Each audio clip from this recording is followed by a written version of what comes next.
God did a marvelous miracle at Jericho, so the Israelites won a great victory there. And that's why it was such a shock when Israel got soundly beaten at the next city. What happened? Where was God? What about his promises? Well, God revealed to Joshua that the cause of Israel's defeat that day was sin. The people were supposed to set aside all the valuable plunder for God, and as Joshua investigated, he learned that a guy named Achan had kept some for himself.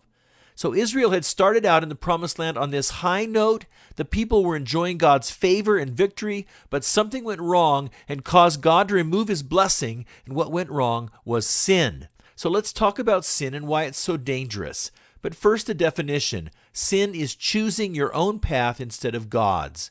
Achan clearly did that. He ignored God's instructions to do what he wanted to do. And so do we. God says one thing, we choose something else. And whether it's an outward action or an inner attitude, that's sin. Now, with that in mind, Achan's example shows us how and why sin is so dangerous. First, sin is dangerous because it focuses our attention only on the moment. Sin narrows our view of reality so we forget what really matters most. Now, I don't think Achan was a super bad guy, but he was caught up in the moment. And Joshua 7 verse 21 says that he saw something desirable and he wanted it, and in that moment forgot everything that God had said. Hebrews 3 puts it like this: you must warn each other every day while it's still today, so that none of you will be deceived by sin and hardened against God. It's easy to be deceived by sin. Achan was fooled into thinking that having that loot mattered more than obeying God. We get deceived into thinking that what we want in that moment is the most important thing. But sin is also dangerous because it costs more than we think. Now, Achan didn't think his sin would cost him anything. I mean, he hid his plunder under the tent and nobody saw it.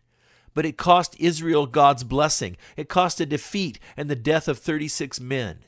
And you can see in verse 25, it also cost Achan his life. Now, we like to think we can avoid the consequences of sin, but sin is always a trap. And so Galatians 6 says, don't be misled. You cannot mock the justice of God. You will always harvest what you plant. So you see, there will always be consequences to our choices. If we plant sin, it says we will harvest death and decay. It might not be right away, but sin always has a cost. It has a cost in this life, and it has a cost eternally, because sin separates us from God, it causes eternal death, puts us under God's condemnation.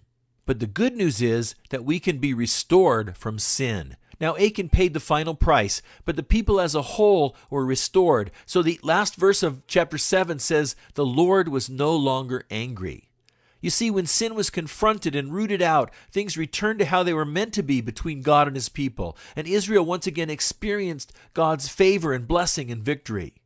And God has provided a way for us also to be restored from our sin. We don't have to die as Achan did because Jesus died in our place. Romans 5 says God showed his great love for us by sending Christ to die for us while we were still sinners. So whenever you choose your way instead of God's way, you can come back again. But it starts with the courage to own up and admit you're wrong, and admit how much sin has cost yourself and others, and be brave enough to take responsibility. And when you do that, forgiveness and blessing are yours because of Jesus Christ.